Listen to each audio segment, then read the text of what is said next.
Hi സുഹൃത്തുക്കളെ, സാൻടെക് customise body shop ചാനലിലേക്ക് സ്വാഗതം.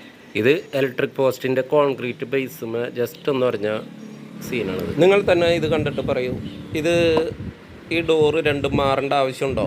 ഡീലർഷിപ്പിൽ ഏകദേശം 40,000 രൂപയുടെ എസ്റ്റിമേഷനാണ് ഇട്ടത്. കസ്റ്റമർ പറഞ്ഞാണ് കേട്ടോ. എൻ്റെ അഭിപ്രായത്തിൽ ഇത് ഇത്ര ചെറിയ ഡാമേജിന് വെറുതെ 2 ഡോറ് മാറേണ്ട യാതൊരു വിധ ആവശ്യമില്ല. ഇതിപ്പോൾ 2 ഡോറും റിപ്പയർ ചെയ്ത് പെയിൻറ്റ് ചെയ്ത് വരുമ്പോൾ ഏകദേശം അവർ പറഞ്ഞ എമൗണ്ടിൻ്റെ 4/1 വരുള്ളൂ. ഈ ഡോറ് ഇപ്പോൾ റിപ്പയർ ചെയ്യുന്നതുകൊണ്ട് ഇതിന് ഒരു കുഴപ്പം വരുന്നൊന്നുമില്ല. അത്രയും പെർഫെക്റ്റായിട്ട് നമുക്ക് ഇത് യാതൊരുവിധ കേടുപാടുകളും ഭാവിയിൽ വരാത്ത രീതിയിൽ ഭംഗിയായി റിപ്പയർ ചെയ്യാവുന്നതാണ്. ഇനിയിപ്പോൾ എന്തെങ്കിലും പാർട്സ് അഴിച്ച് ഡാമേജ് ആവുക അതിനെക്കുറിച്ചിട്ടും പേടിക്കേണ്ട ഒരു കാര്യമില്ല. ഇതിനാകെ കൂടെ അഴിച്ചേക്കണത് ആ ഡോറിൻ്റെ അടിയിൽ വരുന്ന ആ മോൾഡിങ് ബ്ലാക്ക് കളർ വരുന്നത് അത് മാത്രമേ അഴിച്ചിട്ടുള്ളൂ. ഇതിൻ്റെ ഡോർ പാഡ് പോലും അഴിച്ചിട്ടില്ല. അപ്പോൾ അത്രയും ഈസിയായി റിപ്പയർ ചെയ്യാവുന്ന സൗകര്യം നമുക്ക് ഇന്നുണ്ട്. എൻ്റെ അഭിപ്രായത്തിൽ മൈനർ ആക്സിഡൻറ്റ് ഡാമേജൊക്കെ ഏകദേശം ഒരു 10-20,000 രൂപയുടെ ഉള്ളിൽ വരുന്ന വർക്കൊക്കെ പുത്തൻ വണ്ടിയാണെങ്കിൽ ഇൻഷുറൻസ് ക്ലെയിം ചെയ്യാതെ ഇങ്ങനെ ക്യാഷ് ജോബ് ചെയ്യുന്നതായിരിക്കും നല്ലത്. നമ്മൾ ഇതിൻ്റെ വർക്കുകളൊക്കെ ചെയ്യുന്നത് ഡീലർഷിപ്പിൽ ചെയ്യുന്ന അതേ ഫെസിലിറ്റിയും കാര്യങ്ങളൊക്കെ യൂസ് ചെയ്തിട്ട് തന്നെയാണ് ചെയ്യുന്നത്. ആ ഒരു പത്രാസില്ല എന്നുള്ളൂ, അതായത് കാണാനൊരു ലുക്കില്ല എന്നുള്ളൂ. വർക്കിൽ നമ്മൾ അതിൻ്റെ ഗുണം കാണിക്കും. ഞാൻ ഏറ്റവും കൂടുതൽ വർക്ക് ചെയ്തേക്കുന്നത് ടൊയോട്ട കാറുകളാണ് കൂടുതൽ വർക്ക് ചെയ്തേക്കുന്നത്. ഈ വണ്ടീനെ കമ്പയർ ചെയ്ത് നോക്കുമ്പോൾ അതിൻ്റെ പാനൽസിനേക്കാളും വളരെ തിക്നെസ് കുറവാണ് ഈ കിയ കാറുകളുടെ. എന്ന് വെച്ച് കഴിഞ്ഞാൽ കിയ മോശമാണെന്നല്ല കേട്ടോ ഞാൻ പറഞ്ഞത്.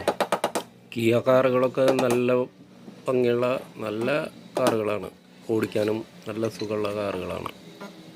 ഇതിപ്പോൾ പുള്ളിയണമ്പോൾ പൊട്ടി പോരുന്നത് എന്താണെന്ന് വെച്ച് കഴിഞ്ഞാൽ മാക്സിമം പവർ കുറച്ചിട്ടിട്ട് ചെയ്യണേ. പവർ കൂട്ടിയിട്ട് ചെയ്ത് കഴിഞ്ഞാൽ ഈ തകിടിന് കരംകുറവായതുകൊണ്ട് പെട്ടെന്ന് ഓട്ടയാവും. ഈ വണ്ടിയിലെ കസ്റ്റമറിന് ഭയങ്കര ഡൗട്ടായിരുന്നു, ഇത് ഇനി റെഡിയാക്കാൻ പറ്റുമോ അതോ ഡോറ് മാറ്റേണ്ടത് വരുമോ എന്നത്.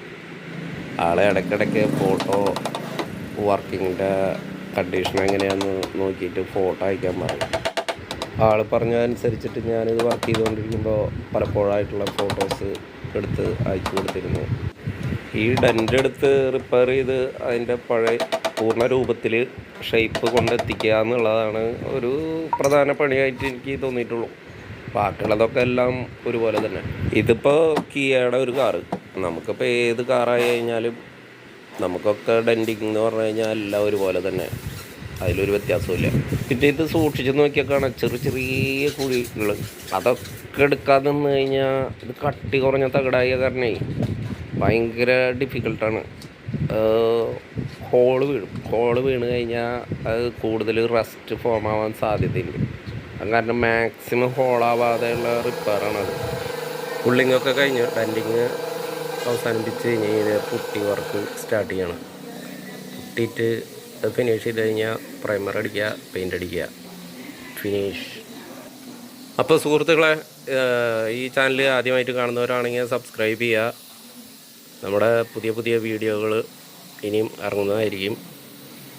ഇതുപോലുള്ള വീഡിയോകൾ കാണാനും താല്പര്യമുള്ളവർ ചാനൽ സബ്സ്ക്രൈബ് ചെയ്ത് ലൈക്ക് ചെയ്യുക, കമൻറ്റ് ചെയ്യുക, ഷെയർ ചെയ്യുക. ഞാൻ ഇതിൽ പറഞ്ഞേക്കണ വല്ല അഭിപ്രായ വ്യത്യാസം ഉണ്ടെങ്കിൽ അതും പറയാം. ഞാൻ ഒരു കാറിനെയും ഇവിടെ ആക്ഷേപിച്ചിട്ടില്ല കേട്ടോ. നമുക്ക് എല്ലാ കാറുകളും നമ്മുടെ അന്നാണ്. കിട്ടുന്ന ജോലികൾ ആത്മാർത്ഥമായിട്ട് വർക്ക് ചെയ്യുക, പ്രതിഫലം വാങ്ങുക, അത്ര തന്നെ. ഈ പണി ചെയ്യുന്നതിനേക്കാളും ഏറ്റവും ബുദ്ധിമുട്ട് ഈ വർക്ക് ചെയ്ത വീഡിയോ യൂട്യൂബിൽ ഇടുന്നതാണ്. പ്രത്യേകിച്ചും അതിന് വോയിസ് ഓവർ കൊടുക്കണത്. എൻ്റെ പൊന്നു എളുപ്പമല്ല കേട്ടോ ഈ വക പണികൾ. പിന്നെ എത്ര കഷ്ടപ്പെട്ടാലും ഇതൊക്കെ ചെയ്യുന്നത് എന്താണെന്ന് വെച്ച് കഴിഞ്ഞാൽ ഇതും എൻ്റെ ഒരു ജോലിയുടെ ഭാഗമായതുകൊണ്ടാണ്. എനിക്കിപ്പോൾ കണ്ടിന്യൂസ് വർക്ക് വരുന്നതിൻ്റെ മെയിൻ റീസൺ ഇതൊക്കെ തന്നെയാണ്. അപ്പോൾ ഇതുവരെ വാച്ച് ചെയ്ത എല്ലാ സഹോദരങ്ങൾക്കും എൻ്റെ ഹൃദയം നിറഞ്ഞ നന്ദി. എൻ്റെ യൂട്യൂബ് ചാനലിലെ വീഡിയോസ് കണ്ട് കേരളത്തിന് പുറത്ത് നിന്ന് എനിക്ക് 3-4 വർക്കിന് വേണ്ടി എന്നെ വിളിച്ചിരുന്നു.